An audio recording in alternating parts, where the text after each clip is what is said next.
नमस्कार सर, प्रणाम। कार्यक्रम शुरू करें सर? जी हाँ, शुरू करें। Thank you sir, thank you.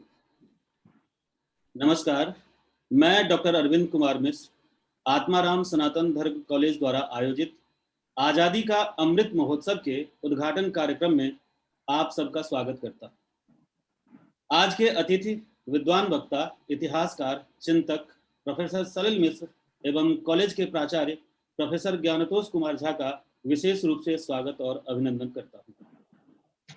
जैसा कि आप सब जानते हैं, भारत अपनी आज़ादी के 75वें वर्ष में प्रवेश करने जा रहा। भारत सरकार ने 15 अगस्त 2022 तक इसे आज़ादी का अमृत महोत्सव वर्ष के रूप में मनाने का सुखद निर्णय लिया है। आज का हमारा यह कार्यक्रम इसी अमृत महोत्सव श्रृंखला की पहली कड़ी है। आज़ादी के अमृत महोत्सव का मतलब गुलामी के गहन अंधकार से बाहर निकलकर आज़ादी के सघन उजाले में निरंतर प्रवेशरत रहने का उत्सव है। यह शहीदों से प्राप्त प्रेरणाओं का उत्सव है। आज यह एक साथ नए संकल्पों, नए विचारों, देश के स्वावलंबन, जागरण, वैश्विक शांति की कामना और विकास का महोत्सव है। यह अनेकता में एकता और देश को एक सूत्र में पिरोए रखने का महान उत्सव भी है। हम सब जानते हैं कि भारत को यह आज़ादी बहुत जद्दोजहद और लंबे संघर्ष के बाद नसीब हुआ था। इस आज़ादी के लिए हमारे पूर्वजों ने अनगिनत कुर्बानियां दी, तन मन धन से देश की सेवा की, देश को परिवर्तन और आज़ादी के पथ पर अग्रसर करने के लिए धार्मिक, सामाजिक एवं सांस्कृतिक रूढ़ियों से मुक्ति का आंदोलन चलाया, ब्रिटिश हुकूमत को उखाड़ फेंकने के लिए हंसते हंसते बहादुरी से अपने प्राण न्यौछावर कर दिए। इस राष्ट्रीय स्वतंत्रता आंदोलन में भारत में रहने वाले हर कौम, हर धर्म, हर एक जाति और समुदाय की बराबर भूमिका रही। इस रूप में अमृत महोत्सव हमारे पूर्वजों द्वारा दी गई कुर्बानियों को याद करने का उत्सव भी है। मैं आज के विद्वान वक्ता प्रोफेसर सलिल मिश्र और प्रिंसिपल सर की आज्ञा से उन अमर शहीदों की याद में शमशेर गाजी द्वारा लिखित एक गीत प्रस्तुत करना चाहता हूं।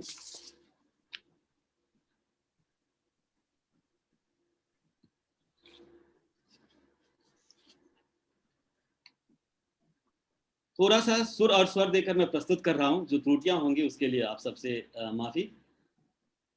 मिले उनको जन्नत में आला मकाम, मिले उनको जन्नत में आला मकाम, वतन के शहीदों को मेरा सलाम, वतन के शहीदों को मेरा सलाम। वतन में जो यूं साधु आबाद हैं हम, वतन में जो यूं साधु आबाद हैं हम, उन्हीं की बदौलत तो आजाद हैं हम, उन्हीं की बदौलत तो आजाद हैं हम। करो याद उनको बसद एहतराम, वतन के शहीदों को मेरा सलाम। भगत सिंह, सुखदेव, अशफाक अजमल, भगत सिंह, सुखदेव, अशफाक अजमल, जिन्होंने मचाई थी गोरों में हलचल, जिन्होंने मचाई थी गोरों में हलचल। भले जान दे दी, भले जान दे दी, बने ना गुलाम, वतन के शहीदों को मेरा सलाम।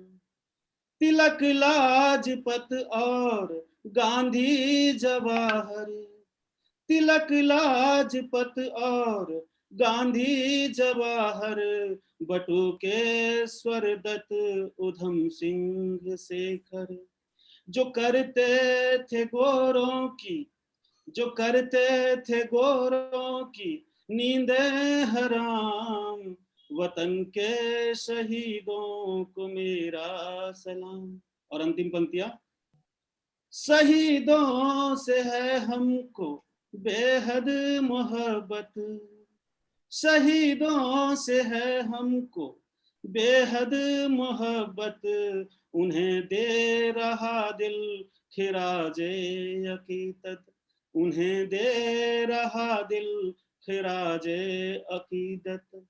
ये शमशीर गाजी तुम्हारा कलाम, वतन के शहीदों को मेरा सलाम, वतन के शहीदों को मेरा सलाम। आप सबका बहुत बहुत धन्यवाद। मैं कार्यक्रम को आगे बढ़ाते हुए कॉलेज के प्राचार्य प्रोफेसर ज्ञानतोष कुमार झा सर से आग्रह करूंगा कि वो आज के इस कार्यक्रम को संबोधित करेंगे। सर। धन्यवाद अरविंद जी। सम्माननीय प्रोफेसर सलिल मिश्रा जी, आज के हमारे मुख्य अतिथि और वक्ता श्री दीपांकर, जो कि नोडल ऑफिसर हैं इस पूरे साल के कार्यक्रम के लिए कॉलेज की तरफ से, अरविंद कुमार मिश्रा जी, सभी सहयोगी मित्रों और मेरे प्रिय विद्यार्थियों, मैं सबसे पहले तो कॉलेज की ओर से प्रोफेसर सलिल मिश्रा जी का हार्दिक स्वागत और हार्दिक अभिनंदन करता हूं और उनके प्रति कृतज्ञता भी ज्ञापित करता हूं कि उन्होंने इस समय बहुत जल्दी में हमने निर्णय लिया था, हमको समय दिया और एक बहुत ही महत्वपूर्ण विषय पर, भारतीय राष्ट्रीय आंदोलन की जो लेगेसी है, जो परंपरा है, उस पर बात करने के लिए उन्होंने हामी भरी है, स्वीकृति दी है और आज उस पर वो बातचीत करेंगे। जैसा कि अरविंद जी आपने बताया है कि भारत सरकार की पहल पर जो आज़ादी के 75वें वर्ष में हम लोग प्रवेश कर रहे हैं और पूरे वर्ष हर संस्थान आज़ादी के अमृत महोत्सव के रूप में विविध प्रकार के कार्यक्रम आयोजित करेंगे। उसी की कड़ी में आज का ये व्याख्यान है और एक तरह से हमारे कॉलेज के लिए ये उद्घाटन कार्यक्रम है। तो इस उद्घाटन कार्यक्रम में समय देने के लिए प्रोफेसर सलिल मिश्रा जी का शुक्रगुजार हूँ, उनका बहुत बहुत धन्यवाद। और जिस तरह से अरविंद जी ने, आपने बड़े ओजस्वी तरीके से अपनी बातें रखी और अपना गायन भी रखा, मैं समझता हूँ कि जैसे ही आज़ादी के आंदोलन की बात आती है और राष्ट्र की बात आती है, ये ओज और जोश हम सब में भर जाता है। लेकिन पूरे साल आज़ादी पर बातचीत करते हुए हम लोग 75 साल की बहुत सारी चीज़ों को समझने और जानने का प्रयास करेंगे। हम समझने और जानने का प्रयास करेंगे आज़ादी के आंदोलन से लेकर के आज़ादी मिली और अब तक के इतिहास को, और अपने भारत में जो जिस तरह से शासन रहा है और उसमें बदलती हुई परिस्थितियों को,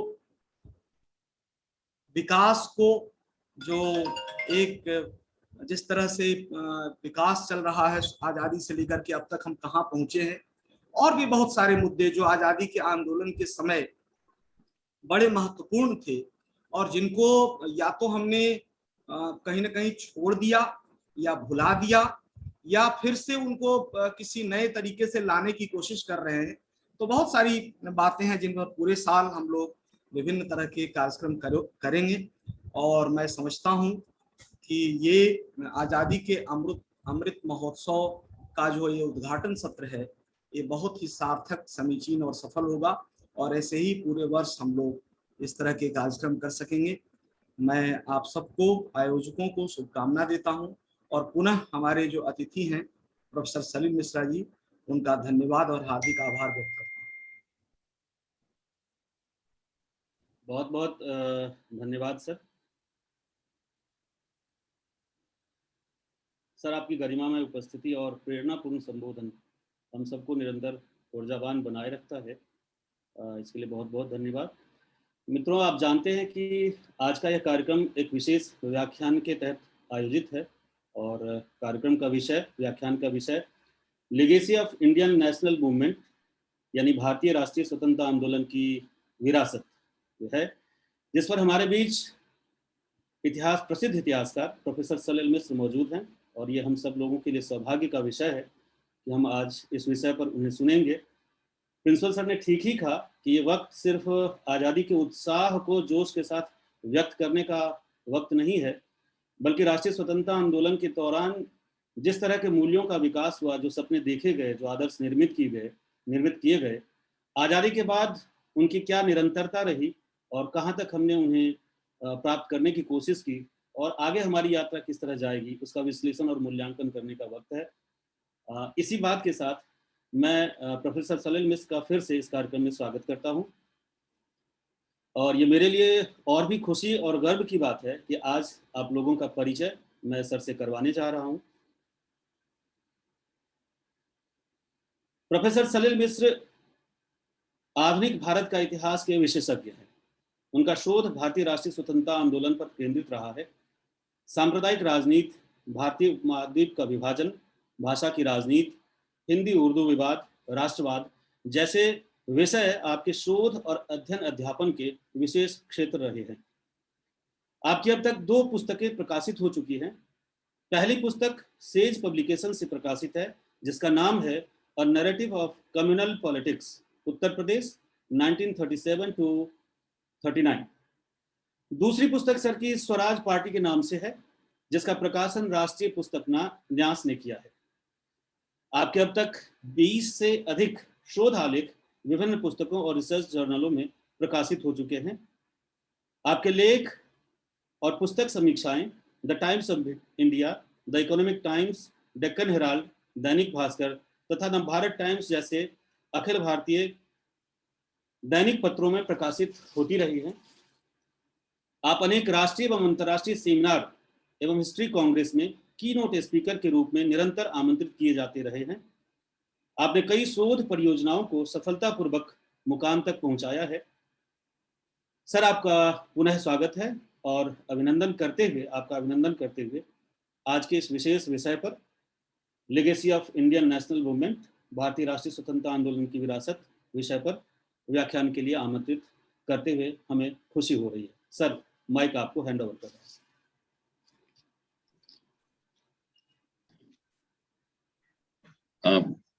आदरणीय principal doctor Jha, doctor Mishra, doctor Dipankar और मेरे दोस्तों, ये मेरे लिए बहुत ही खुशकिस्मती की बात है कि ऐसे अवसर पर आत्माराम सनातन धर्म कॉलेज ने मुझे ये मौका दिया कि इतने महत्वपूर्ण विषय वस्तु पर मैं आपके साथ अगले 40-45 मिनट में कुछ अपनी बातें आपके सामने रख सकूं। तो इसके लिए मैं बहुत ही शुक्रगुजार हूं, रियली वेरी थैंकफुल। दूसरी बात मैं ये कहना चाहता हूं कि जब मेरी दीपांकर से बात हुई थी इस विषय पर, हम लोग बहस कर रहे थे कि किस चीज पर मुझे बोलना चाहिए, क्या बेहतर रहेगा, तो उनकी अपनी राय थी और भाषा पे भी ये तय हुआ था कि कमोबेश में अंग्रेजी में अपनी बात कहूंगा, लेकिन बीच बीच में मिला जुला जैसे कि हमारे सेमिनारों में होता है, ताकि लोग समझ सके। तो उसी हिसाब से मैंने तैयारी की थी।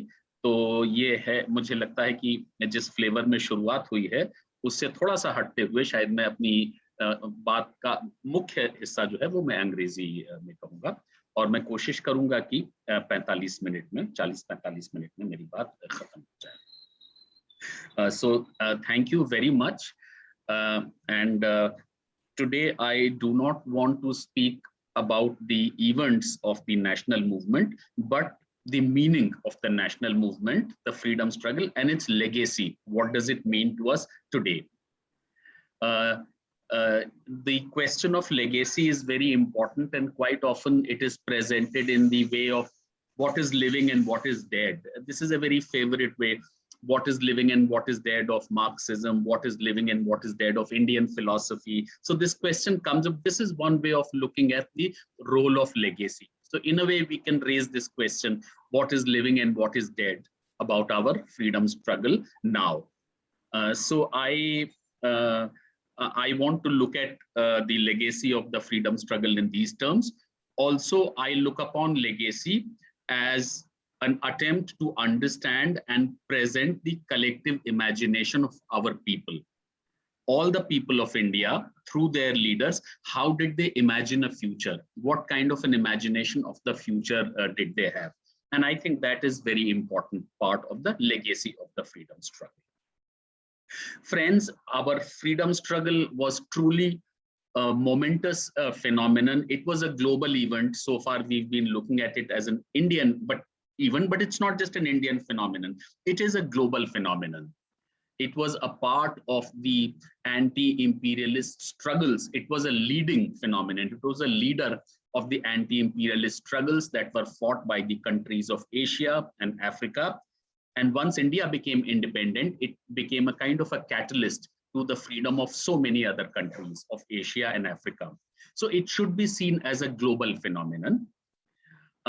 Its role in the history of India is probably something somewhat similar to the role of the French Revolution in the history of Europe and Russian Revolution in the history of Russia.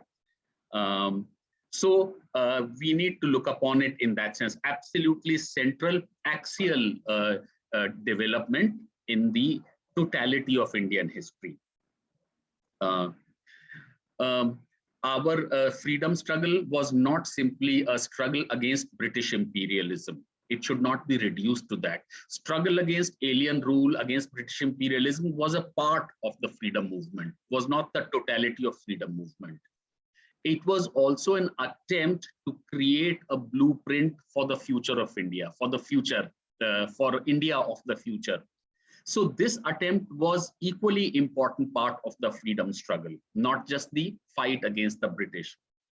And if you look at, and I would like to demonstrate this by focusing on some key, by focusing on 3 or 4 important features of the freedom struggle. From the very beginning, from about the 20th century, Indian national movement, its leaders, Indian National Congress, they developed a very articulate sense of foreign policy. Now, it is not very normal for anti-imperialist struggles to develop a foreign policy, which is different from the foreign policy of the British rulers. But Indian national movement did, our leaders did, and their position was very different from the position of the British on the question of Palestine, on the Burmese question, on the question of the Ottoman Empire, Khilafat, on very important issues on the question of fascism. Our leaders evolved a foreign policy ever since the beginning of the 20th century, which was very different from the foreign policy of the British rulers. The Karachi Resolution passed by Congress at its 1931 session. Sorry. If you look at that Karachi Resolution, it is a statement for the future. It is not about the current struggle against British imperialism.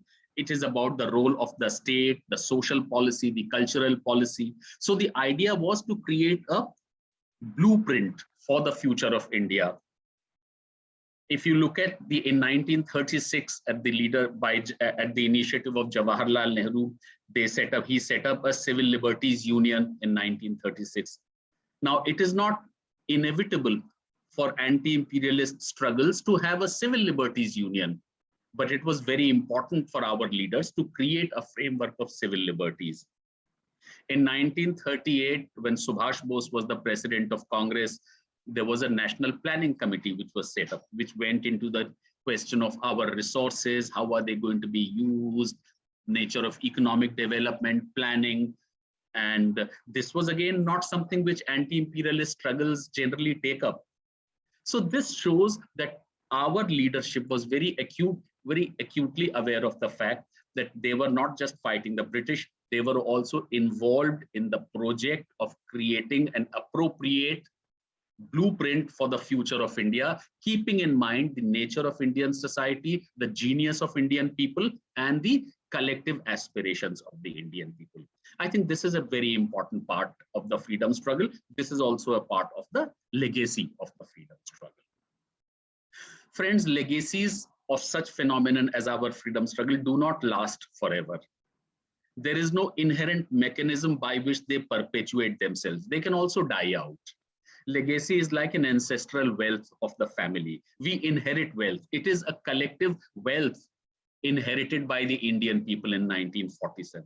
Now, what you do with that wealth depends very much also on the people, society, contemporary politics, contemporary leaders. We can nurture that wealth, we can develop that wealth, we can add to that wealth. It's a collective political, economic, cultural, moral capital of a society.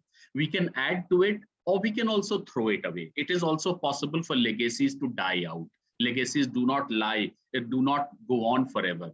The legacy of the French Revolution went into a complete reverse gear. It ended after the French Revolution. It was revived only after the Second World War. Legacy of the Socialist Revolution also went into a decline in about 12 or 13 years' time after the Russian Revolution. So there is no automatic mechanism by which these legacies continue. It is for the people to consciously ensure that these legacies are not just nurtured, but also developed. Otherwise, they can also die out. With these some preliminary remarks about the nature of the legacy, I want to today take up 3 dimensions or 3 aspects of this legacy of our freedom struggle. There is much more, but because I want to do justice to my theme, so I will just focus on 3 themes and I will try and develop this argument. These 3 themes that I want to take up are: 1, making of the Indian nation; 2, democracy; and 3, secularism. There is more to the legacy of the freedom struggle, but I want to take up just these 3. On the nation, on the making of the Indian nation, friends, we all know that nation, the idea of nation and nationalism is a modern phenomenon, not just for India, but for the world. So prior to 18th century, it does not make much sense to talk about nation.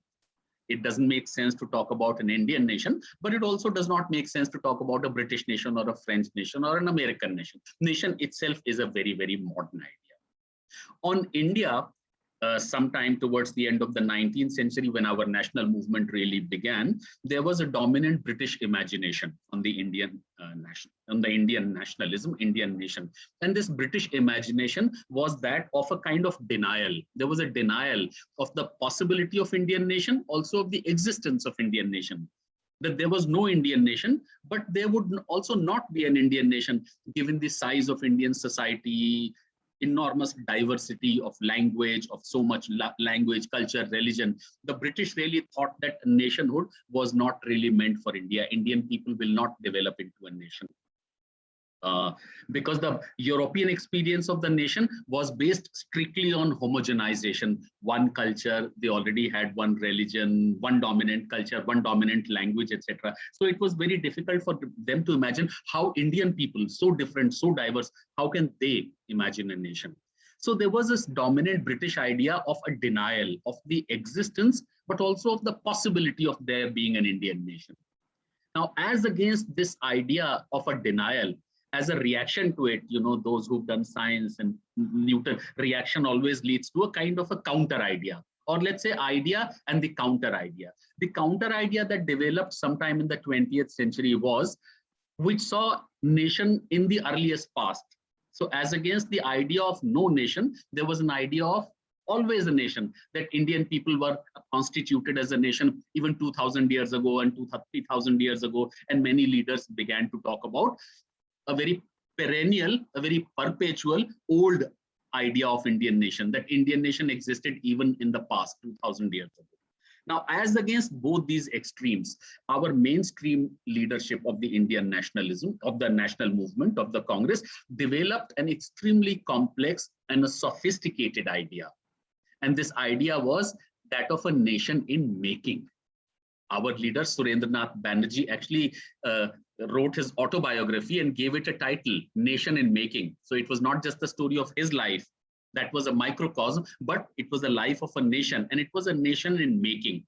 That nationhood does not arrive on a single day to a single event, but it's a process.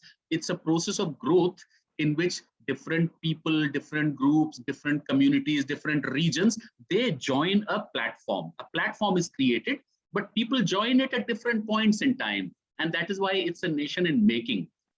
It's a process that will go on. And it can be, for a society like India, it can be a very, very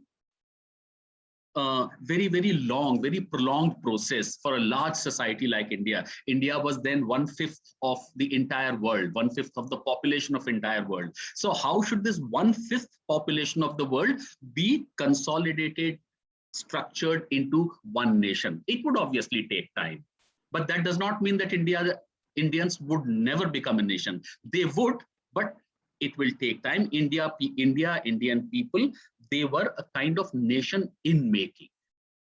What kind of a nation would it be? And I think our leadership of the movement was very clear from the beginning that this nation would not be based on a common culture, no. Common language, no. Some single territory, no. Common language, culture, religion, no.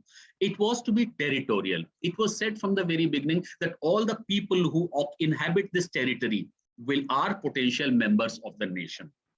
So it was territorial, it was civic and not ethnic. It was not reserved for any particular language group or religious group or ethnic group. It was territorial, it was civic, it was plural. Nationhood is not to be achieved by subordinating, sacrificing the plurality, multiple other cultures, as it happened in the case of Europe. Now, we do not realize in England, in France, large number of speech systems, ethnicities, languages, they disappeared and one dominant language developed. Now, Indian nation was not to be like that. In the course of the 19th century, large number of very important regional languages had developed. They had also developed they had their separate scripts. They had their very rich literature. So they were not to be all subordinated. They were not all to be homogenized. Homogenization will happen, but while retaining the plurality. So Indian nation was to develop as a plural nation and a federal nation. It would be a very federal model in which people would retain their loyalty to their geographical units. So Bengalis, Punjabis, Gujaratis, they would have their regional loyalties. They would have loyalties to their religion. They would have loyalties to their language, their culture. Along with that, not at the expense of it, along with that, there will be this larger loyalty to the nation, which is the hallmark of nationalism. So our nationalism was to develop in a plural, federal, territorial, civic manner. Not cultural, not religious, not ethnic, not linguistic. It was not to be linguistic nationalism. It was to be multilingual nationalism. Our leaders took great pride in the fact that this nation will speak in many languages, not in one language. Now, this was a great challenge. It's not easy to achieve a nation like this. But this was a challenge which was taken up by our leadership. Jawaharlal Nehru, while addressing this question of plurality, in his discovery of India, he evoked a very beautiful imagery: unity in diversity. Unity is important, but then so is diversity. One is not to be achieved at the expense of the other. Both have to go together. Tagore gave us a very beautiful idea of the idea of India. What is the idea of India? This is the idea of India: a federal idea, a plural idea, an idea which celebrates and nurtures its plurality, which does not look upon the plurality as a liability. We don't see, the leaders did not say that, oh, how unfortunate that Indian people do not have one culture or they don't speak one language, etc. They took great pride in it and they said we must nurture it. This is a legacy from our tradition, our plurality, and we must nurture it. And this was a very important feature. Gandhi was asked in 1940s about what will happen to English people when India becomes independent. And he made a formal statement. He said they will be most welcome to stay here, but not as rulers, as citizens. And large number of, and they would not be discriminated against. Their culture will be protected, should be protected. So this was the kind of imagination which remained till 1947. There is a very beautiful quote by Gandhi in 1940. He said that He said, India is a large society of many groups, many communities, many religions, and I see that all of them are tending to come closer, tending to. There is no dramatic day or moment when they will all come closer.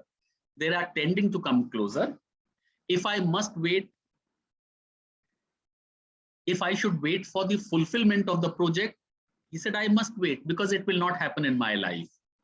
But I would like to die in the hope that the forces which are bringing people together, which are giving them confidence, are alive, are active, and those forces will eventually weld an Indian nation. This was the legacy of the Indian national movement. After India became independent, then anti-imperialism was also, it obviously ceased to be a factor. Prior to that, anti-imperialism or the common economic experience under the British rule was a very axial feature, was the crux of Indian nationalism. That ceased to be. And then our leaders, Jawaharlal Nehru particularly, were gripped by this challenge. It was a very challenging task, that what should now be the basis of Indian unity. Economic development will bring about disparities. Economic growth always brings about disparity. So there will be rich, there will be poor, the gap will increase. We should try and decrease it, but we should recognize that the gap will increase. But what should bring all people together? And he said that the common thing will not be religion or language, it will be an emotional integration. He used a very interesting word. He said Indian people will be tied together in a common emotion. And he was very serious about it. He set up an emotional integration committee. It had politicians, sociologists. M.N. Srinivas was a member of this, and this emotional integration committee worked for a couple of years and then submitted its report. But this was a great challenge on what would be the pillars of this Indian nation. What should not be the pillar, there was absolute clarity about. Not common religion, not common language, not common culture, but common emotions, commonalities need to be developed. This very healthy imagination of a nation, very robust imagination of a nation, of a civic notion, plural nation, a notion, federal notion, non-coercive notion, that people should not be forced. Indian nation was also very non-coercive, constantly. If there are questions on this, I will give examples of that. That was one dominant part of the legacy of our freedom struggle, making of the Indian nation and this kind of nation. Nationalist imaginations can be very various. They can be all kinds of, they can be coercive, they can be hegemonic, they can be based on a single something, single language or single culture or single religion. But our nationalism, our national leaders, our national movement, our freedom struggle gave an extremely healthy and a positive imagination of the nation, which was based on the Indian realities, but also on the collective genius of Indian people. It was suited to the collective genius of the Indian people in 1947. It was also codified in our constitution. Our constitution needs to be seen as a document of our national movement. It's a gift of the national movement to Indian people. The second major aspect of the legacy of the freedom struggle is democracy. Friends, there is nothing, let's not have a very taken for granted attitude towards democracy. A large number of countries which became independent after the Second World War, between 1945 and 1960, something like 120 countries of Asia and Africa, they gained independence. So as India's independence became a possibility, it was no longer for European imperialism to hold on to colonies. So colonies, dominions, protectorates, special zones, all kinds of words were there, but gradually there was a process in which they all became independent. But not all of them developed a democratic polity. That became difficult. So some of them fell back upon military rule, some of them fell back upon authoritarian regimes or various other kinds of political structures. India developed a democratic polity. And quite often it has been argued that Indian democracy is actually a gift of the British rule, British imperialism. I think that would be a mistake, because that would not be a correct way of looking at it.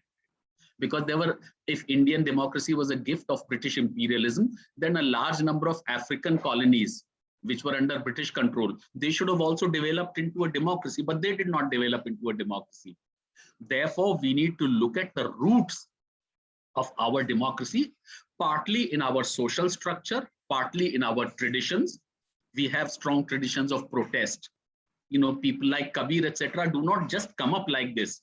We have had a very rich tradition of protest when you compare India with China. So partly our traditions, partly our social structure, but very substantially because democracy was considered very sacred and it was constantly practiced by the leaders of the national movement since the 19th century onwards. And once it was practiced, then it became a part of the collective psyche of the people, of the Indian people, of those who participated in the freedom struggle.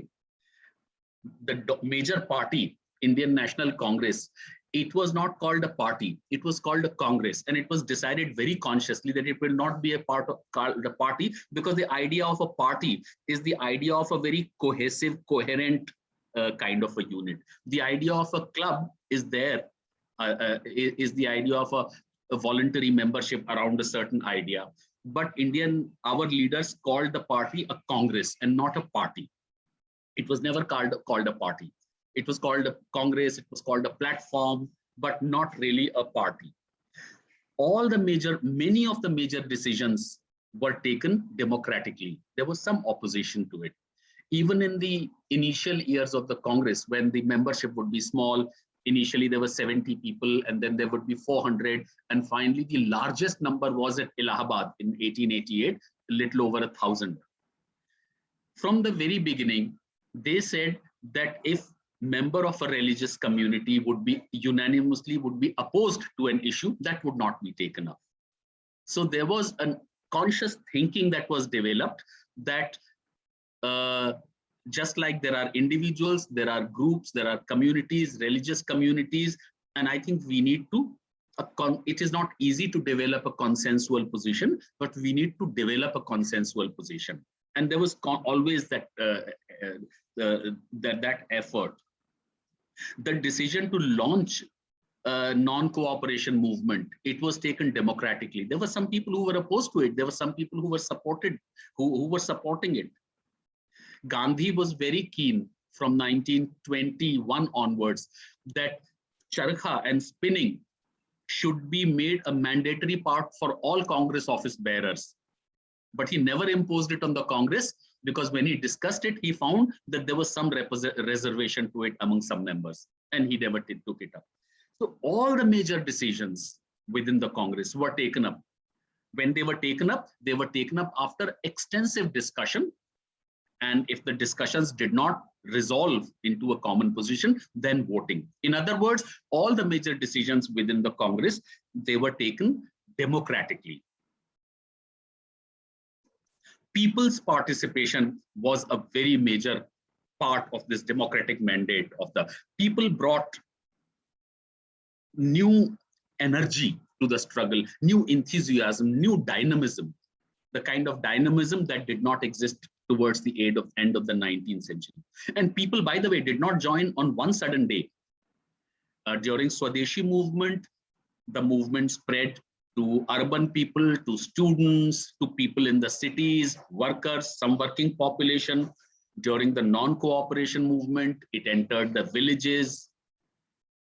During civil disobedience movement, large number of women participated in the movement, and tribal people participate. So it is like a spiral upward, and a movement that was based on participation of so many people. It had to be a democratic movement, because the command that would be given from the top was always kept to the minimum. Quite often, people practiced the national movement in their own way. They brought their own momentum, they brought their own dynamism, and they participated in the movement, non-cooperation, in their own ways. So large number of ways, there were large, if you look at the national movement at the local level, in the cities and the towns and the villages, you find that there is a great diversity to the kind of things that people did. And there is a great diversity to the way in which people participated in the struggle. People did their non-cooperation. So common people knew that we have to not cooperate. But how exactly to non-cooperate? There would be very ingenious, very innovative, very different ways in which people participated. So in this way, democracy was not just upheld as a major idea, but democracy was practiced. But above all, it was the popular participation, the participation of the common people, which democratized our struggle and which inculcated democracy and the values of democracy into the minds and heart of the people. A great South African leader, Nelson Mandela, once made a very important comment on our struggle. He said the strength of the national movement was that it was a disciplined mass movement. Normally in history, when you look at history, you find disciplined struggle by the cadre, by some people, whether underground or overground, but disciplined struggles are normally conducted by trained people, politically trained people, trained cadre who've been indoctrinated. Or there are spontaneous mass struggles in which it's disparate, different people are doing different things, etc. But Indian national movement represents a very good example of a disciplined mass movement.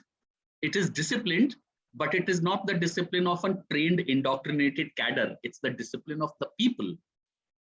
People are getting trained, politicized, and disciplined in the process of participating in the struggle. There is no a priori training like you have with cadre-based parties. So it was a great disciplined mass movement. It was disciplined, and yet it was mass movement, as against a disciplined cadre struggle or a spontaneous mass movement.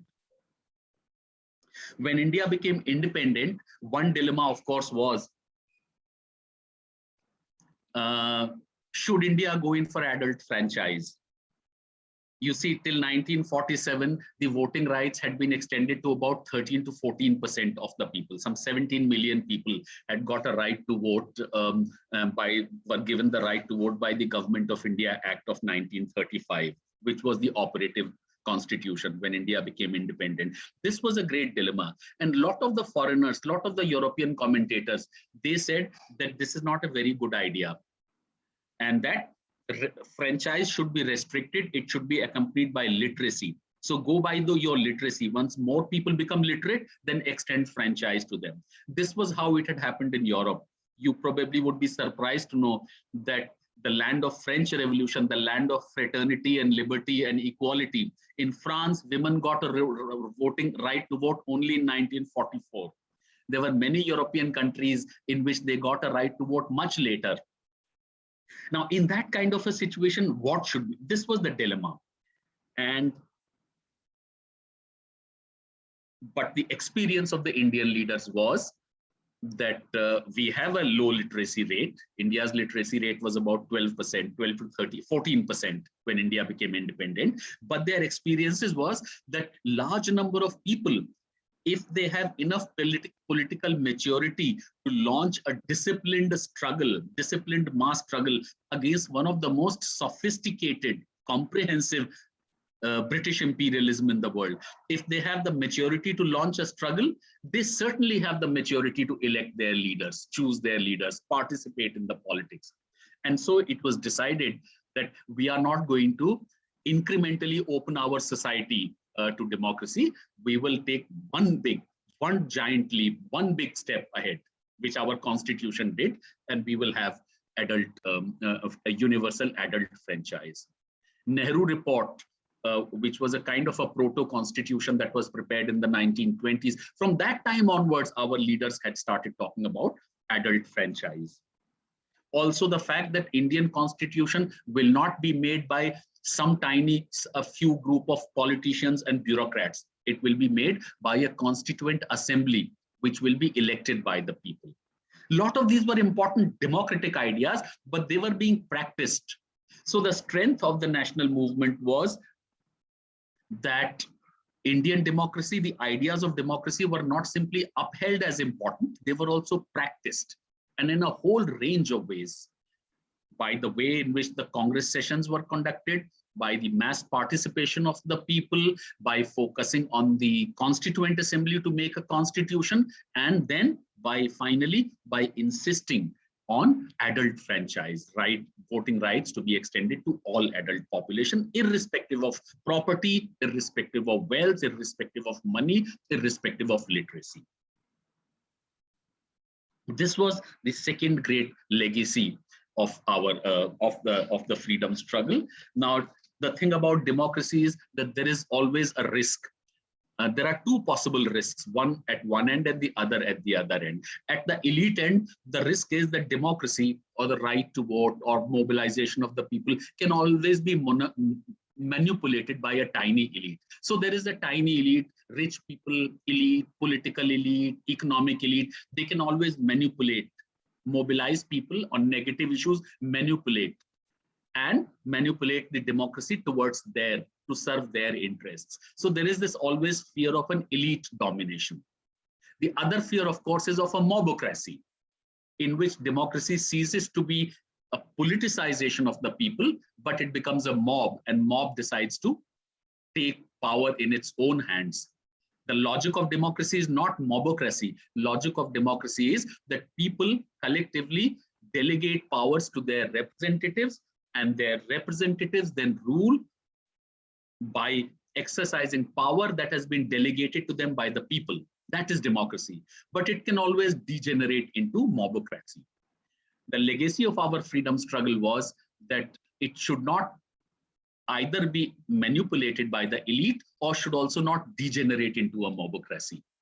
That was an important legacy of the freedom struggle, of the way in which democracy was upheld and also practiced during the course of the freedom struggle. Friends, the third important legacy that I want to talk about is secularism. And I think we have developed such reservations about this word secularism that it's very important for me to just spend some time making some clarifications. Friends, the original meaning of secularism as it developed was primarily in the sense of this worldly as against otherworldly. So ihlaukic, if I were to use Hindi words, as against parlaukic. This world generates its own resources, morality, systems, structures, knowledge systems. It's all this worldly, and nothing comes as a revelation from outside. That was the most original sense in which the word secularism was used. It was also used in the sense of multiple separations, not just one single separation between church and the state, but multiple separations of religion from economy, from legality, from philosophy, from politics, from knowledge. All of them become as connected but autonomous domains. So philosophy is liberated from religion, knowledge is liberated from religion, philosophy, legal systems, economy, all of them develop as separate domains within the society. Religion is one of those many domains. It's not the only domain which governs and shapes other things, but it's one of them too. So as the king, now religion is an equal citizen in the republic of these domains. This was the sense, so multiple separations and disworldliness. This was the mainstream European experience of secularism, and this was the manner in which secularism developed. Indian realities, of course, were very different. India was much more plural society. Our realities were different. And therefore, in India, our secularism developed its own forms. Along with this European imagination, it developed its own forms. And I think the two forms that our secularism, our commitment to secularism developed, one of which was opposition to communalism. Given Indian society's plurality, there was, and given our realities, given our context, since the end of the 19th century, a particular kind of politics developed, which we later called communal politics, communalism, in which religious communities were seen or were imagined as political constituencies, and pan-Indian, all India political constituencies. And large number of political claims were made on the basis of these religious communities, Hindus, Muslims, Sikhs. So this was one form of politics, and it threatened the very basic foundation and values of our national movement. Now, this politics of communalism was also promoted by British imperialism, because they stood to gain if the Indian nation was not to develop in a plural composite manner, which was the agenda of the national movement. So during the course of the freedom struggle, our commitment to our secularism took primarily this form: opposition to communalism. And after independence, it took the form of a symmetrical attitude to all religions, irrespective of majority, minority. And that is the sense in which it figures in our constitution. So Indian state did not talk about non-interference. That may have been the American idea. Indian state, Indian government retained the idea of interfering, because who would interfere if in the name of religion, there is discrimination against women, there is discrimination against lower castes. So people can't say that this is religion and therefore state cannot interfere. It was never non-interference, but it was interference by the state, but symmetrical attitude to all religions. So that there is no single religion is favored in an exceptional kind of manner. So opposition to communalism, and after independence, a symmetrical attitude to all religions, but no non-interference. Non-interference was never favored. Indian state, Indian government retained the right of interference. During the course of so this was a part of the legacy. During the course of the struggle of freedom movement, our struggle movement developed a very complex, and I would say a very sophisticated position on religion. And this sophistication I would like to convey to you through two of our leaders, Gandhi and Jawaharlal Nehru. Gandhi, as you know, he was opposed to ritualism. He was opposed to all rituals. He did not practice too many rituals in his individual life. He called himself a very religious leader, but he saw religion as a source of morality. For him, religion was not doctrinal religion. It was not the high tradition, not the high religion, but for him, religion was the source of all morality. And therefore, he wanted the public life to be dictated by this morality, because he could see that the public life, politics, etc., economic life can be very instrumentalist and therefore devoid of morality, and therefore either very impersonal or very brutal.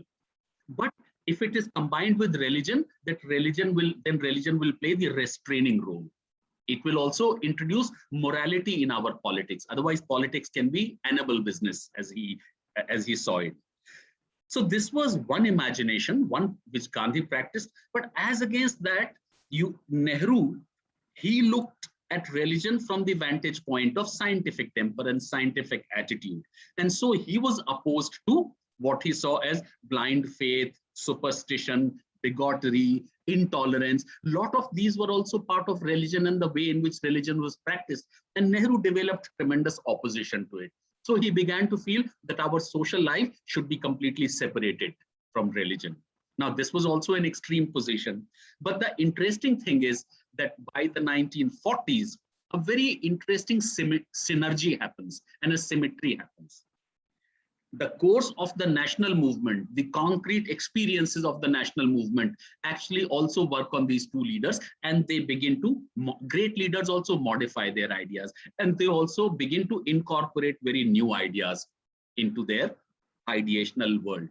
If you look at Gandhi in the 1940s, he starts by saying that religion is an individual matter. So what you do by way of religion is something that you do at home.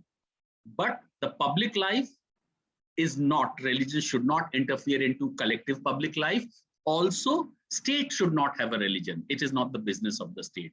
He did begin to move away from saying that politics and religion are completely together, from saying in the 40s, by making a separation that religion is a private affair and it should not interfere with the business of governance, with the business of state, with all collective political and public life. He also developed, I thought, a sociologically very profound position on religion. He would refer to religion with capital R and small r, always in his writings. So when he used the word, when he would use it with capital R, he referred to religion as a system of faith, and he saw it as common to all religions. So he would say common root. And then when he referred to religion with denominationally with a small r, then he referred to religions denominationally. So Hinduism, Islam, Sikhism, Christianity, Judaism, all of them, they were religions with a small r. And religion, the big idea was religion with a capital R. So quite often he would make statements which would appear contradictory. He would say religion is one.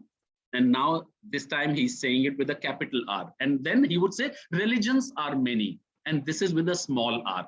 Many people did not understand, and they thought that Gandhi was contradicting himself, but he was not. When he said religion is one, he's referring to a moral ethical system.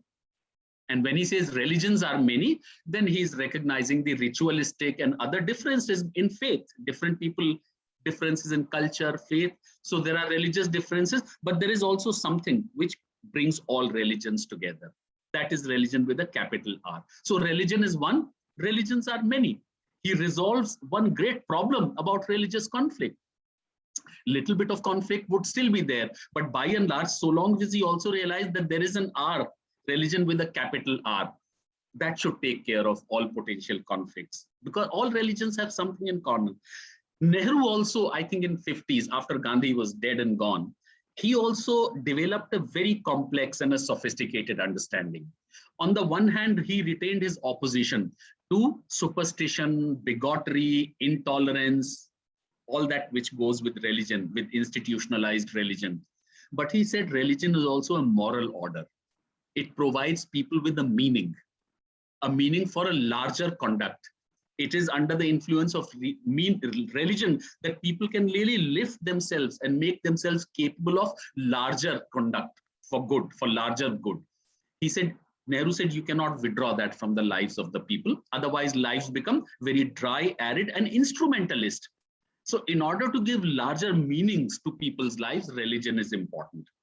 But he retained his opposition to intolerance, bigotry, superstition, and yet realized that it's also a moral, ethical order.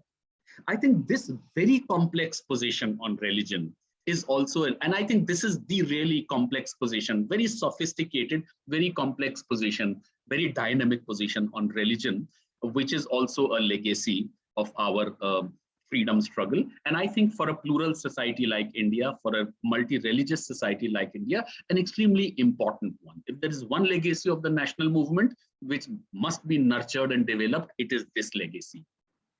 Let me conclude, friends. There is much more to be said on this theme of legacy, but today I focused only on these three themes: making of the nation, democracy, and attitude to religion. These three constitute an important legacy for our freedom struggle.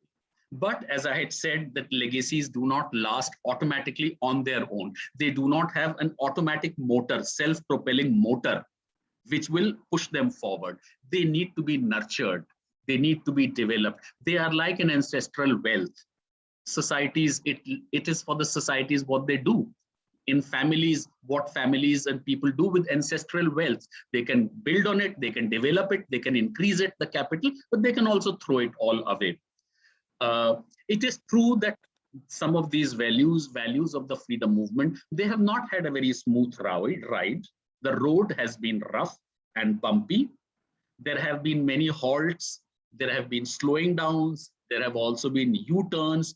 On the whole, it has been an uneven, bumpy ride as far as these legacies, these values of our freedom struggle are concerned. It's important to recognize these values, the legacy, but it's also important to recognize that their journey has been somewhat uneven and somewhat bumpy, somewhat rough. As of now, the future of these legacies, future of the legacy of the freedom struggle will depend in a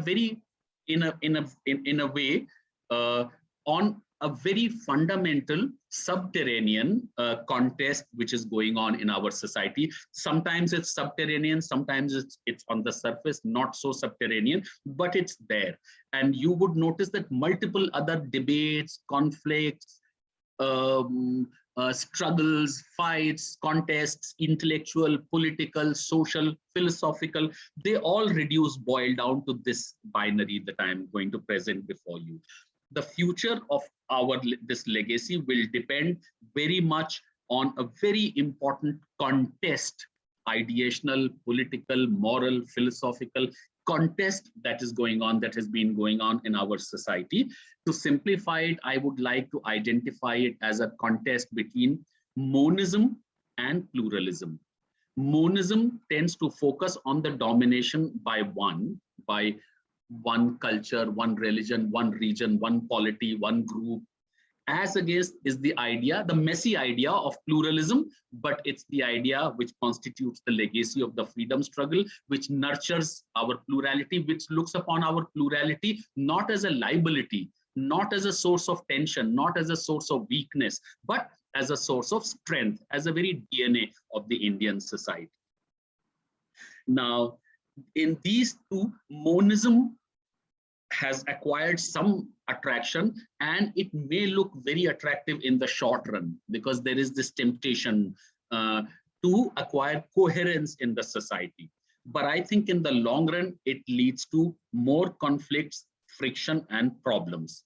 Also, I would say, if I could stick my neck out, I would say that it is also this monism, it's also against the DNA of the Indian society. That's not how Indian society has grown, not just the national movement, but also before that, questioning, critiquing, protesting, an idea meeting a counter idea, a thesis meeting a counter thesis, and then developing into a synthesis. And then synthesis becoming a thesis and again meeting a counter thesis. Synthesis is important. So these kinds of conflicts, ideational conflicts, political conflicts, moral conflicts, philosophical conflicts, protests are also a part of the very DNA of the Indian society, not just the politics of Indian society. So our tradition, the DNA, freedom struggle, all of them impel us, all of them push us towards the pluralist direction rather than the monist direction. As of now, I think there has been slight tilt towards monism, but we do not know what will happen in the future. But one thing can be said, that the future of the legacy, and these are values, it's a very important future. It's not just a legacy, these are values, consensual ideas emanating from our freedom struggle. Now, this legacy, the future of this legacy depends very, very crucially, very significantly on the choices that are made by Indian society and Indian people on this crucial question of monism and pluralism. I will stop here. Thank you very much for this opportunity. बहुत बहुत धन्यवाद sir, आपका बहुत ही सुचिंतित व्याख्यान सुनने का हम सबको अवसर मिला है, इसके लिए फिर से धन्यवाद सर। आपने भारतीय राष्ट्रीय स्वतंत्रता आंदोलन के विरासत को बहुत ही अच्छी तरह से रखा, हमें ये समझने का मौका दिया कि विरासत कहीं से अपने आप नहीं आती है, आपको उसे अर्जित करना होता है। एक पीढ़ियां उसे अर्जित करती हैं और दूसरी पीढ़ियां उसे जीवंत बनाए रखने में अपनी भूमिका निभाकर ही अपने साथ उसे गतिशील बनाए रख सकती है। स्वतंत्रता आंदोलन के जीवंत विरासत का उद्घाटन करते हुए आपने मुख्य रूप से 3 बिंदुओं की तरफ इशारा किया, जिसमें सबसे पहला बिंदु था making of the Indian nation, राष्ट्र के रूप में भारत का विकास कैसे हुआ। अगर ये समझ आ जाए तो राष्ट्रीय स्वतंत्रता आंदोलन की विरासत को हम बहुत अच्छी तरह से समझ सकते हैं और स्वीकृत कर सकते हैं, जिसमें आपने दिया कि भारतीय राष्ट्रीय स्वतंत्रता आंदोलन ने भारत को जब राष्ट्र के रूप में विकसित करने का बीड़ा अपने कंधे पर उठाया तो उसने किसी तरह के बहुलता के खिलाफ के विचार को स्वीकार नहीं किया। एक भाषाई, एक क्षेत्रीयता या एक धार्मिक केंद्रीयता विचार को अस्वीकार करते हुए बहुसांस्कृतिक, बहुक्षेत्रीयता, बहुभाषाई दृष्टि को केंद्र में रखा, जिसे यूनिटी इन डाइवर्सिटी कहा गया बाद में। दूसरा मूल्य आपने कहा कि लोकतंत्र, भारतीय राष्ट्रीय स्वतंत्रता आंदोलन का सबसे बड़ा जो विरासत का दूसरा मूल्य था वो लोकतंत्र था, डेमोक्रेसी। आपने बहुत अच्छी तरह से बताया कि ऐसा नहीं है कि उस दौरान सिर्फ भारत ही आज़ाद होने वाला देश था दुनिया का, लगभग 120 के देश के आसपास आज़ाद हो रहे थे आगे पीछे, और अधिकांश देशों में लोकतांत्रिक व्यवस्था की शुरुआत के साथ एक अधिनायकवादी ताकतें हावी होती चली गई लेकिन भारत एक देश, मात्र देश बचा रहा जिसने लगातार लोकतांत्रिक व्यवस्था को जिंदा रखा और उसे निरंतर बनाए रखने के लिए आंतरिक रूप से संघर्ष भी किया। तो ये भारत की सफलता है कि उसने लोकतांत्रिक राष्ट्र के रूप में अपने आप को गठित भी किया, और जिसकी जड़ें आपने बताई कि राष्ट्रीय स्वतंत्रता आंदोलन में मौजूद थी।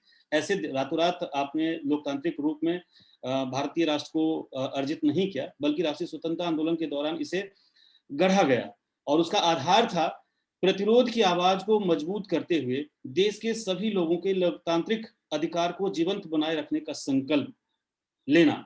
उस राष्ट्रीय स्वतंत्रता आंदोलन के दौरान आपने ये भी बताया कि निर्णय लेने का जो तरीका था उनका, जब राष्ट्रीय स्वतंत्रता आंदोलन चल रहा था और एक साथ बहुत सारे समूह उस राष्ट्रीय स्वतंत्रता आंदोलन को आगे बढ़ाने में लगे हुए थे, तो जो निर्णय लेने की पद्धति थी उनकी, वही लोकतांत्रिक थी। राष्ट्रीय स्वतंत्रता आंदोलन में समाज के सभी वर्गों की भागीदारी को सुनिश्चित करने का जो दृष्टि था, वो उस लोकतांत्रिक तत्व को मजबूत कर रहा था। भारत के लोकतांत्रिक स्वरूप को गढ़ने का ये प्रयास था, जिसकी वजह से जनता के अनुशासित सामूहिक आंदोलन ने इसे और भी मजबूती प्रदान किया। आपने इस बात की तरफ भी इशारा किया कि जो लोकतंत्र आपको विरासत में राष्ट्रीय स्वतंत्रता आंदोलन से मिला है, उसके अपने कुछ संकट भी हैं और उसके प्रति आंख खोलकर रखना चाहिए, जिसमें मोटे तौर पर दो तरह के संकट की तरफ आपने इशारा किया, एलिटिसिज्म और मोबोक्रेसी की तरफ। और आपने बताया कि कैसे अगर एलिटिसिज्म होगा तो जनता से दूर एक अजीब तरह का लोकतांत्रिक राष्ट्र बनेगा, अगर मोबोक्रेसी होगा तो कैसे जो बेसिक डेमोक्रेटिक वैल्यूज हैं उन्हीं पर संकट आ जाएगा। और इनके प्रति सचेत रहने की बात को आपने बहुत ही मजबूती के साथ रखा। एक तीसरा मूल्य, अंतिम मूल्य, जिसे आपने हम सब के सामने खोल कर रखा और जिसके प्रति एक आज के दौरान, आज के समय में एक साफ समझ बनाने में आपकी इस व्याख्यान ने बड़ी भूमिका निभाई है। व्यक्तिगत रूप से मैं कह सकता हूँ ऐसा। सेकुलरिज्म, वैसे आज यह शब्द हम सब जानते हैं, आज यह शब्द और इसके अनुवर्ती गहरे संकट के दौर से गुजर रहे हैं, लेकिन आपने बहुत सही बात कही कि इस सेकुलरिज्म का बेस क्या है, आधार क्या है, और आपने बताया कि वर्ल्डलीनेस और मल्टीपल सेपरेशन इसकी बुनियाद है। जो समाज के सभी डिसिप्लिन, चाहे धर्म हो, दर्शन हो, राजनीति हो, संस्कृति हो, अर्थव्यवस्था हो, इन सब के अंतः संबंधों के साथ साथ उनकी स्वायत्त स्थिति को मजबूती प्रदान करने की बात कर देता है, उस पर बल देता है। और आपने ये भी स्पष्ट किया कि भारतीय सेकुलरिज्म कहीं ना कहीं पश्चिम के सेकुलरिज्म से थोड़ा सा फर्क रखता है, जहां पश्चिम के सेकुलरिज्म में इहलौकिकता को केंद्र में रखते हुए, वर्ल्डलीनेस को केंद्र में रखते हुए, मल्टी सेपरेशन को केंद्र में रखते हुए लगभग अहस्तक्षेप की नीति पर चलता है, वहीं भारतीय लोकतंत्र, भारतीय राष्ट्र इस नॉन इंटरफेरेंस के विचार को स्वीकार नहीं करता, क्योंकि वह किसी तरह के डिस्क्रिमिनेशन और अनटचेबिलिटी के खिलाफ है, चाहे वैचारिक हो, धार्मिक हो, सामाजिक हो, राजनीतिक हो, किसी भी तरह का। और उसके वाहक के रूप में आपने गांधी और नेहरू को केंद्र में दिखाया है। आजादी के बाद ये जो तीनों मूल्य हैं, इनके साथ जो भारतीय राष्ट्रीय स्वतंत्रता आंदोलन की विरासत हमें मिली, उसके प्रति आपने सचेत रहने की बात कही, जिसमें मोटे तौर पर दो धाराएं परस्पर टकरा रही हैं और टकराती रहेंगी। उसके प्रति हमें अवेयर रहना है, सचेत रहना है। इस बात को आपने ध्यान दिलाया कि मोनिज्म और प्लूरिज्म, इन दोनों के बीच लगातार संघर्ष, अंतर्विरोध बना रहेगा और हमें उसके प्रति सचेत रहना। और सबसे बड़ी बात आपने ये कही कि जो मोनिज्म है वो against the DNA of Indian society है। इंडियन सोसाइटी के डीएनए में मोनिज्म मौजूद ही नहीं है, उसका तत्व तो मौजूद ही नहीं है, उसे आरोपित करने की कोशिश होती रहती है, जिसके प्रति सचेत रहने की जरूरत है। सर, आपके इस व्यवस्थित, सुचिंतित और बहुत ही स्पष्ट व्याख्यान के लिए और आज़ादी के अमृत महोत्सव वर्ष की शुरुआत में उद्घाटन कार्यक्रम में आपके इस तरह के व्यवस्थित विचार के लिए हम आत्माराम सनातन धर्म कॉलेज की तरफ से आभारी हैं। मैं आगे के क्वेश्चन आंसर सेशन और धन्यवाद ज्ञापन के लिए doctor Subha Dwivedi, associate professor English department का स्वागत करता हूँ। सुभा जी, माइक आपके हाथ। Thank you Arvind ji. First of all, I would like to extend a hearty thanks to our erudite scholar for the day, our erudite speaker for the day, for an absolutely engaging and thought-provoking discussion. Thank you, sir, for your extensive research and your profound deliberation on the subject matter. And we are grateful to have you amidst us today. And as I move on to take some of the observations and questions, let me first of all communicate to you that we are inundated with messages from our participants who are thanking us for organizing this lecture on such an important topic. And now I move on to the first question that we have received from one of our attendees. Mr. Rajiv Singh has taken an idea from your lecture, sir, and he says that, as you said, that India had 13-14% literary rate at the time. This calculation was most probably based on those who had learned English and their methods of British teaching, but there were many other Indians who were educated in their own language, which British never considered as they being educated. So can we still call this percentage correct? Could you please throw some light on how this percentage was derived? Shall I answer it now? Yes, sir. Yes, sir. Please. You see, Rajiv, in one way, it was nice that our British imperialist rulers, they had a great sense of documentation, record keeping, statistics, etc. The archives, our archives was set up with them, and they had this great obsession with documentation. So in 1947, lot of the data and figures that we got, figures for population, figures for literacy, religion, etc. Lot of them were obviously British records on which we built after 1947. And this figure of 14% was accepted then, and it remained accepted. So my sense is that the actual percentage would not be very much higher or very much different. So I think it is this 14% is not just based on English knowing people. I think British data keeping and their record keeping was fairly reliable. Therefore, I would say that we should agree with this figure of 14% because we built on this and then it kept on increasing and now it's close to 70%. So this was a baseline figure of about 14 people. It is true that it comes from British records, but I think their statistics and records are reasonably reliable. Thank you. Thank you so much, sir, for replying to this question. Now, our colleague, Mr. Inderjeet Jha, would like to ask you something. He has raised his hand. Yes. Thank you sir, बहुत अच्छा lecture, कई सारी जानकारियां मिली। मेरे सवाल जो हैं वो, जैसा कि आप लेक्चर के समय ही एक टॉपिक पे बताया था, नेशन का आइडिया जो नॉन कोहेसिव नेचर आपने बताया था, तो नेशन अपने आप में एक कोर्सन और डोमिनेंस को लेके चलता है, और इसमें जैसे कि हमारा नेशनल फ्लैग ही है तो वो कई सारे दूसरे फ्लैग होंगे जिसको पीछे करके वो फ्लैग आगे आया, या फिर कई सारे दूसरे आइडेंटिटीज होंगे, उनके साथ स्ट्रगल जो दिखाई देता है नेशनल मूवमेंट के दौरान, जहाँ पर कि एक डोमिनेंट मूवमेंट ने अपना एक बेस बनाया। जैसे कि हमारे नेशन में जैसे नॉर्थ ईस्ट के इलाके हैं वो कहाँ पर उस समय थे, या दूसरे जो कई सारे मूवमेंट है जो छोटे छोटे चल रहे थे वो नहीं दिखाई दे रहे हैं, तो कहीं ना कहीं एक डोमिनेंस और कोर्सन वहाँ पर भी दिखाई देता है। तो इसको आप बोले थे कि आगे अगर क्वेश्चन आएगा तो इसको एलिब्रेट करेंगे, तो इसके ऊपर आप कैसे देखते हैं। दूसरा जो मेरा एक क्वेश्चन है वो आपने बताया कि डिसिप्लिन पीपल जो नेशनल मूवमेंट को देख रहे हैं डिसिप्लिन मूवमेंट के रूप में, तो इसमें जो गांधीयन मूवमेंट के अंदर तो हम इसको कह सकते हैं, लेकिन कई सारे जो नॉन गांधीयन मूवमेंट चल रहे हैं जैसे कि रेवोल्यूशनरी मूवमेंट चल रहे हैं, या फिर इवन इन गांधीयन मूवमेंट जो सबल्टन पर्सपेक्टिव जहाँ आता है, जो कि कई सारे स्पॉन्टेनियस मूवमेंट को देख रहे हैं, तो वहाँ पर तो वो इसी चीज़ को क्वेश्चन कर रहे हैं कि ये एक इलिटिस्ट इंटरप्रिटेशन है और कई सारे जो मूवमेंट जो चल रहे हैं वो स्पॉन्टेनियसली आ रहे हैं सामने, तो इसके ऊपर आप इसको कैसे देखते हैं। Thank you sir. इंद्रजीत हाँ, डॉक्टर इंद्रजीत जी सर। हाँ, डॉक्टर इंद्रजीत, दो सवाल आपने पूछे हैं, बहुत इंपॉर्टेंट है। पहला तो जो मैंने कहा था हमारा नेशनलिज्म नॉन कोर्सिव था, तो आपकी बात बिल्कुल सही है कि जो नेशनलिस्ट एक्सपेरिमेंट या नेशनलिस्ट प्रोजेक्ट है दुनिया भर में वो दो चीजों पर आधारित होता है।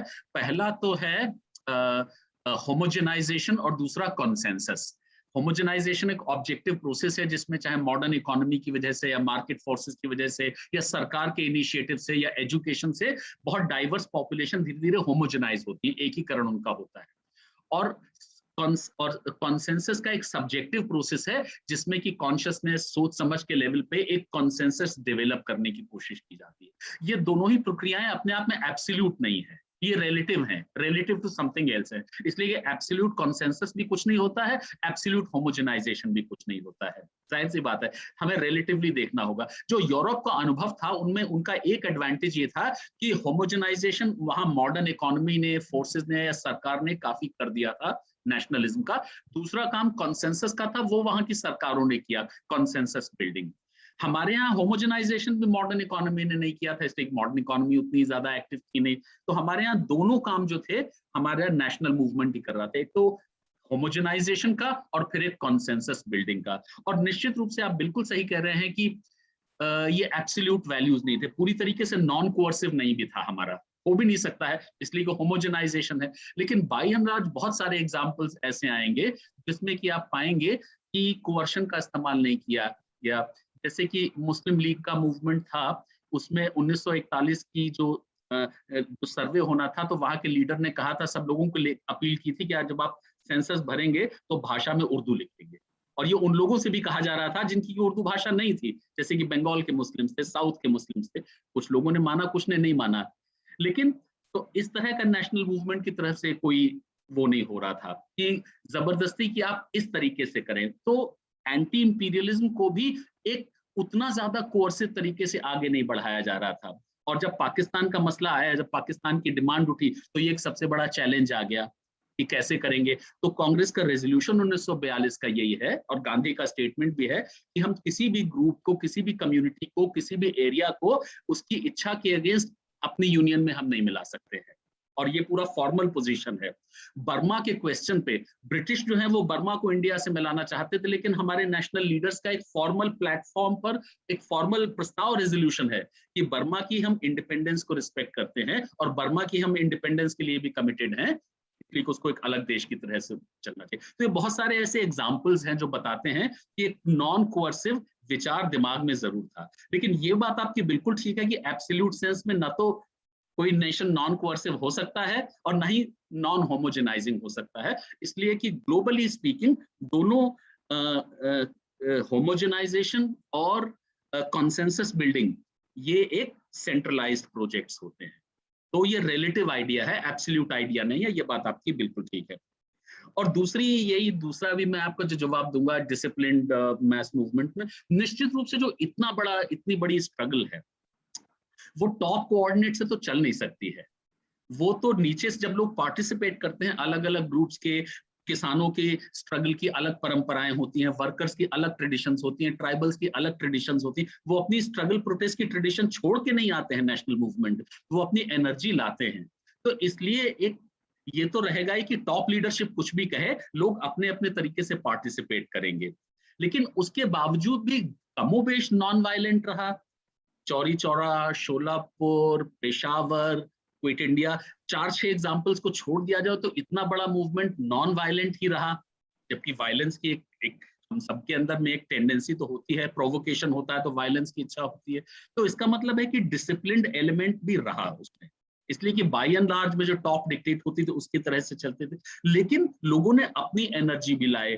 तो इसीलिए कॉम्बिनेशन है, ये कैडर बेस्ड भी नहीं था, लेकिन एक मैस मूवमेंट के हिसाब से एक एलिमेंट ऑफ डिसिप्लिन इसमें जरूर था, और उसके भी हमको काफी एग्जांपल्स मिलते हैं। तो ये भी एब्सोल्यूट सेंस में हम ना देखें, लेकिन एक रिलेटिव सेंस में देखें तो हम पाएंगे कि एलिमेंट ऑफ डिसिप्लिन भी अपेक्षाकृत काफी था, लेकिन एक मैस मूवमेंट, मैस एनर्जी, तमाम अलग अलग ग्रुप्स की अपनी, वो भी इसमें अपेक्षाकृत काफी थी। अगर हमारे सबॉल्टर्न हिस्टोरियंस ने पूरे के पूरे मूवमेंट को इस आधार पे इलीट घोषित न कर दिया होता कि ये नॉन लोकल है, इसमें लीडरशिप बाहर से आती है, ये नॉन वायलेंट भी है, अगर इस वजह से नहीं होता तो बहुत इंपॉर्टेंट रिसर्चेस इस बात में होती कि लोकल लेवल पे मैस मूवमेंट किस तरीके से लोग लड़ रहे थे, और फिर हमारी जानकारी में बहुत ही इजाफा होता और बहुत ही समृद्ध होता। लेकिन उसके लिए हम पूरे नेशनल मूवमेंट को हम ये मान के चलें कि एलीट मूवमेंट नहीं है।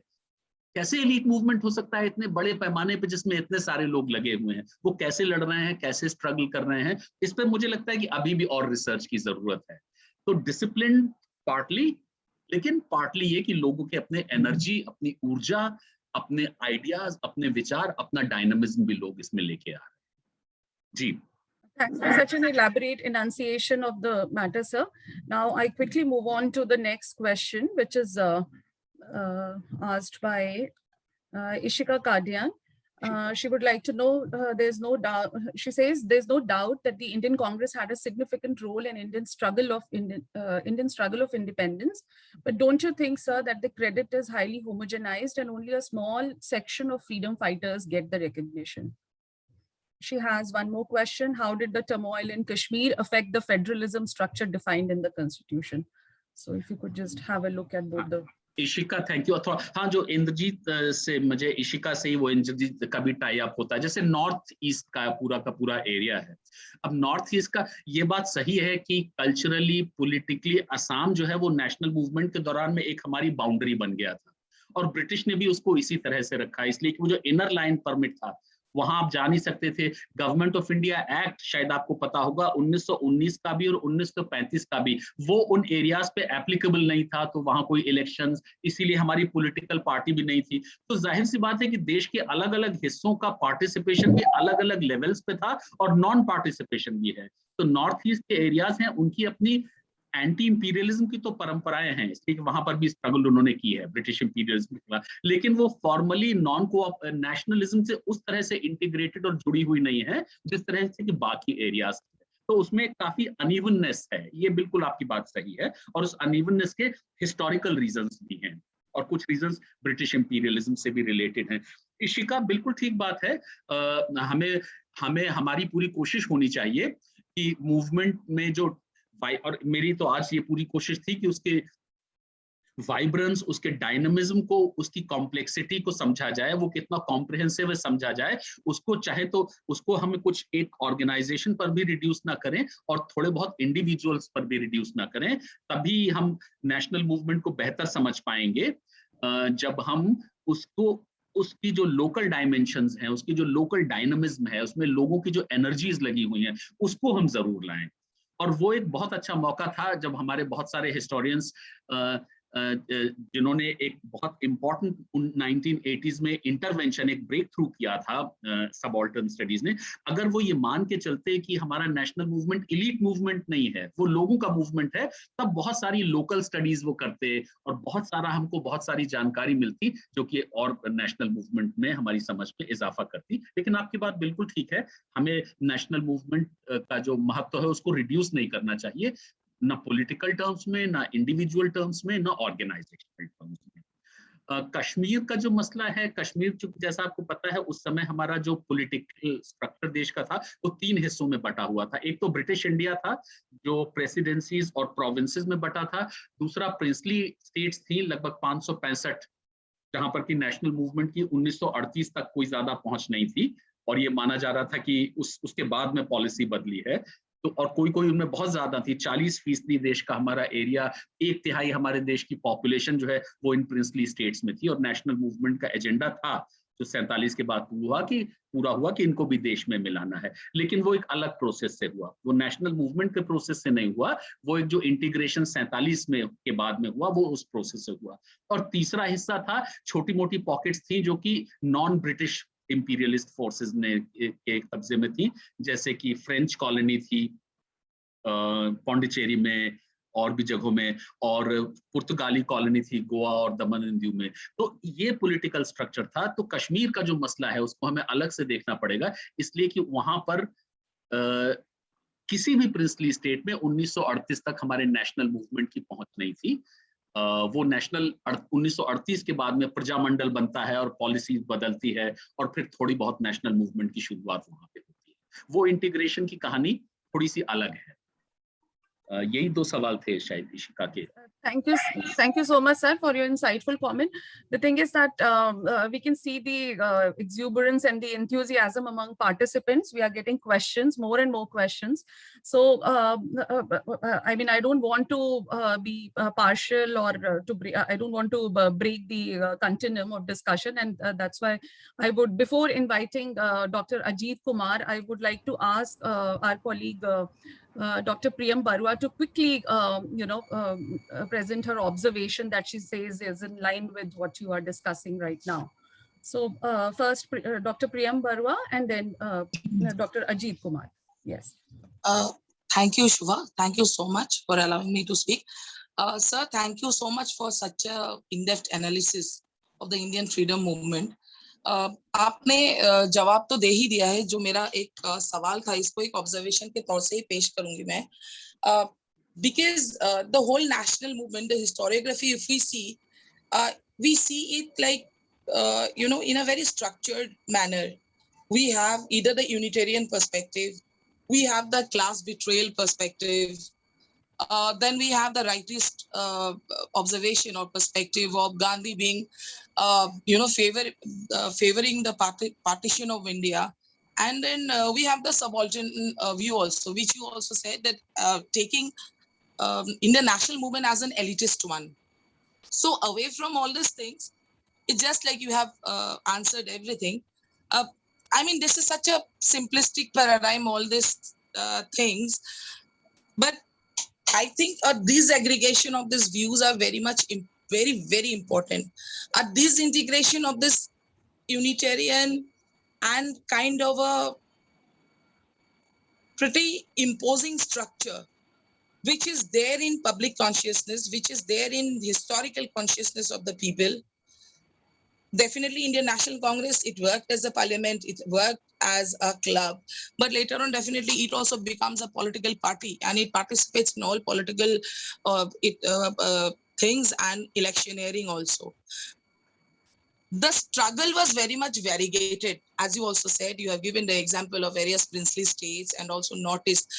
Inner line permit is still, it's there. I mean, if I'm from Assam, and if you from Assam, you have to travel to Arunachal, still we have to take a inner line permit.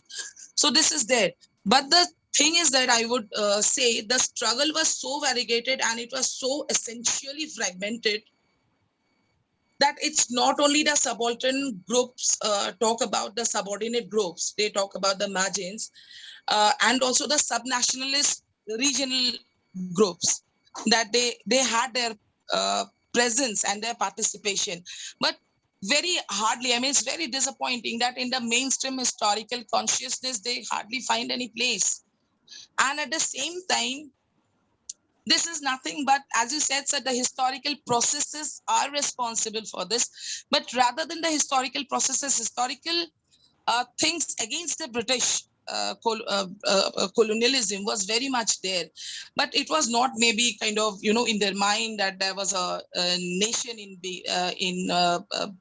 which is being built. It might not be in their consciousness, but still they were fighting on their own, in their own perspective and in their own capacity. So this is nothing but what the British historian Toynbee calls as industrialization of history, that whatever sources are easier, we'll pick them up and we'll reconstruct a historical consciousness, and that would be very much acceptable to most of the people because they belong to the mainstream. And we present it like that because it's easier. The sources are easily available. So here the folk tales, like we have got so many songs there about Kanaklata and all the folk songs. So these things are the little histories are actually not much taken into consideration in the reconstruction of the Indian national movement. So this is an observation, but you have already answered. Thank you so much. Yeah, let me just make still briefly 2 points, Dr. Barua, to 2 things that you said. First, I would just say that no perspective can approximate to a reality. Actually, reality is always much more complex than the ways in which we look at it. So we need to develop more and more ways. Perspectives have to try to come as close to the reality as possible. And this is an ongoing task which has to constantly go on. But the lived world is much more than the aggregate of all the perspectives. It is also true for our national movement. Second thing that I would say is that I entirely agree with you. But if you look at French Revolution, it has an extremely rich tradition of 2 centuries of writings on new areas, new questions, new themes, and there's so much of development, intellectual historiographical development. We need to do something like this. Let's not think that enough has been written on the national movement. There is so much of data, new data is constantly coming up, new questions are constantly coming up. But unfortunately, it has kind of fallen by the wayside. But I'm sure it will pick up and we'll have more important and sophisticated works, more folk data would be generated, which will give us a new view from the margins, view from different regions. All that will add to the historiography of the national movement, as indeed it has happened in the case of Russian Revolution and the French Revolution. Thank you. participants, we are extremely apologetic for not being able to include everyone's question, considering Sir's hectic academic engagement for the day and other programs lined up. I just quickly ask our colleague, Dr. Ajit Kumar, to make one final question before Sir. Dr. Ajit Kumar. Thank you, Subha. Am I audible? Yes, you are, Ajit. To me, you are. Thank you, sir. And it was great listening to you on the legacies of national movement. And my question is very specific, sir, because if we see the caste question, and there is nothing that I can hear you when you talked about the caste. And if I quote Dr. Ambedkar, then he said that without abolishing the caste, India can't be a nation in the making. India is in the process of, but if the caste exists, then it can't be a nation. And he pursued many social, political, and religious engagement with the people and with the Indians. And then if we see Ambedkar contribution, so he was into the making of the constitutional provisions for everybody, but depressed class, if I say in particular. And that is why his engagement right from 1917 until 1956 was more into the constitution making. And second thing, sir, you have said that Britishers were concerned about the data and all. And if we see the caste census, which was happened in 1931, that was the basis on which the Indian government, whatever the policies and program, especially related to the SC, ST, and OBCs are made, that are still continuing.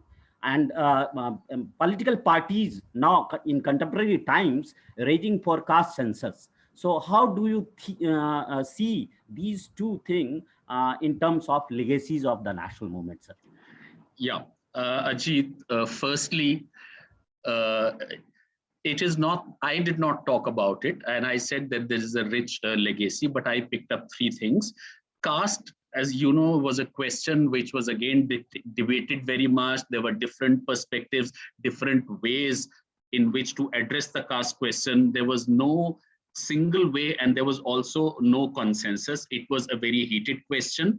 Quite often, the caste question was discussed as a social question. So in the records, if anyone is working on caste, he would also need to look at the social question because the terminology is also changed. So there is a lot of debate, and as we all know, there was some very fundamental differences then between Gandhi and Ambedkar on this question. So there is, we would need I have not done too much of work, but I have done some work, but we would need to, I would not do justice to this theme merely by an answer to a question. Secondly, I do not agree with Ambedkar that without removing the caste, a nation cannot build. You see, nation building is a very complex process. What is nation building? A large plurality, not just of caste, but of gender, of region, of language. All of them had to evolve a homogeneity, common homogeneity. It's not as if the gender question must be resolved first and then we will have a nation. It's not that the religious question has to be resolved first, then we will. These things don't happen. Actual lived life is very, very complex. These questions have to be constantly negotiated. They were negotiated then, they're also being negotiated now. But you cannot wait to settle them finally and then think of the nation. That never happens. It has not happened in the history of any country. No nation has fully resolved all its other questions before developing nationhood. It just does not happen. It's a plural question. Nation exists with whole range of other social, political, religious, cultural fault lines. They have to be resolved, negotiated in a process. So those processes go on. Nation building is a process of constant negotiations. You cannot say that A must finally be resolved before B can happen. It never works like that. It is not a part of human experiment. It is not a part of global experience. No single nation, unless we say that there has been no nationalism in the world, which we cannot say. No single nation has fully resolved all its other fault lines, social, cultural, religious, before evolving national. So that really does not happen. Yes, it was decided, the third aspect that you said. Yes, of course, after 31, we did not have a census on the basis of caste, because there was a thinking, it's a debatable idea, there's been a lot of debate, that we need to resolve caste question in such a way that caste distinctions do not increase, because caste resides in the social structure, but also resides in the mind. So constant tabulation, constant documentation also increases the caste consciousness. And that we know. Census did play an extremely important role since 1880s in increasing caste consciousness. So much of work has happened on that. So there was this thinking, and there was also an alternative idea that if welfare has to be practiced on the basis of caste, then you must know exact data, and which is why data on SCs and STs had to be collected. So these are alternative ideas. Both these ideas have been debated. That is how things have gone on. It is not for me to decide. It is not for anyone to be able to say with total finality about which of the two ideas is more valid, it's more relevant, and it more applies to how we want our society to evolve. We, of course, want caste question to be resolved in a suitable, satisfactory manner. How to do it is a very open question. So I'm not entirely ready to give up or to abandon the argument that that a documentation on the caste question also increases caste question. Caste difference, above all, resides in the mind. And till it goes away, that consciousness from the mind, caste cannot go away. You cannot remove it completely only from economy, only from social structure, only from education, only from politics. Above all, it has to be removed from the mind because it's a part of the mind. And how do you remove it from the mind? How do you remove patriarchy from the human mind? These are extremely complex questions. And I, for one, I would rather not give an answer than settle for a simplistic or an easy answer. Thank you. Very much, sir. As we go on debating and contemplating these matters, you know, the various defining features and elements and aspects of Indian nationalist movements, we are extremely grateful to you for giving a comprehensive, critical overview of the legacy of Indian national movement, which was, as in your own words, you said that it was a momentous event in the history of India. And also, you know, it had a broader connect with the international events that later happened, you know, in its wake. So, I mean, as I stand here today, overwhelmed by the responses from our participants, attendees who have joined us from different colleges of Delhi University and outside Delhi University. It's a pleasure and privilege both for ARSD family to have hosted you as a speaker for the first lecture of the series that we are going to have to commemorate the 75 years of freedom of India, freedom of our country.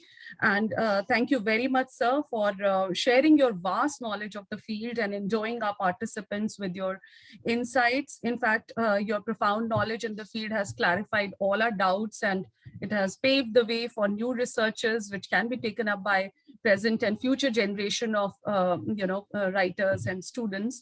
And we are in awe of your scholarship and your unassuming nature, and we truly appreciate your effort in supporting the college initiative in celebrating the event. Moving ahead, I'm grateful to our Honorable Principal, Dr. Gyantosh Kumar Jha for providing us this opportunity for collaborative learning. While I extend a warm gratitude, a note of gratitude to all our participants who have joined us from different colleges, more particularly from faculty and students of Mata Sundari College, Venkateshwara College and Ambedkar University, who have very enthusiastically participated, shared their views and exchanged ideas on the topic of discussion today. We are also grateful to the organizing committee for Azadi Ka Amrit Mahotsav. And here I would like to thank Mr. Deepankar for organizing everything so well. And we truly understand that, such events demand more time and more involvement, because these are not important subjects to talk about, to deliberate on, and they can never be a finality. So we would try to, direct all the questions posed by our participants to our learned speaker, which may get answered as and when he gets time. And the various participants from the colleges, the young participants, the students, I'm sure they must have learned a lot. They must have got a lot of new information, and I would encourage them to be part of our future events. They should stay tuned, as we are planning more thoughtful deliberations in future in the line. And our technical support team for all the logistical support, my fellow anchorer, Dr. Arvind Kumar Mishra, for the emotional rendering and celebration of the cause. So all of that, has created a kind of a good impact, and I thank everyone for their involvement in today's event. And I wish everyone great success, good health in times to come. And we would like to connect with you as we plan more events on the occasion. Thank you very much. This is Dr. Shubha Dwivedi, Assistant Professor, Department of English, ARSD College, signing off. Thank you. Thank you so much. Thank you.